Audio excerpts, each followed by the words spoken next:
দিল্লির বিধানসভা নির্বাচন নিয়ে উত্তপ্ত রাজনীতি। আগামীকাল ভোট, কিন্তু কে জিতবে? আম আদমি পার্টি, বিজেপি নাকি কংগ্রেস?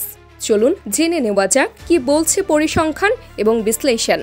দিল্লির বিধানসভা নির্বাচন নিয়ে উত্তপ্ত রাজনীতি চলছে। এবারের নির্বাচনে তিনটি বড় দল মুখোমুখি লড়ছে: আম আদমি পার্টি, বিজেপি এবং কংগ্রেস। আদমি পার্টি টানা 3বার দিল্লির ক্ষমতায় আছে, এবারও তারা জয়ী হতে চাইছে। বিজেপি চাইছে 27 বছর পর দিল্লিতে ফিরে আসতে। কংগ্রেস চেষ্টা করছে তাদের হারানো জায়গা পুনরুদ্ধার করতে।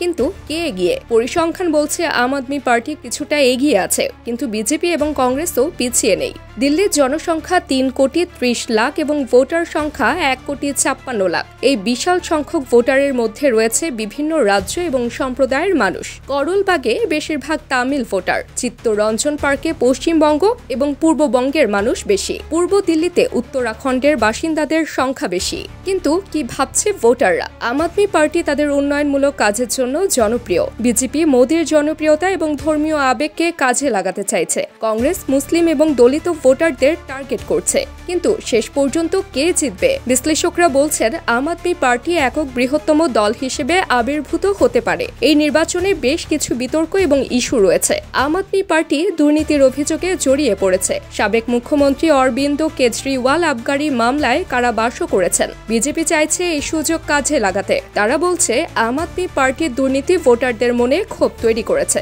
কংগ্রেস চাইছে মুসলিম এবং দলিত ভোটারদের সমর্থন পেতে।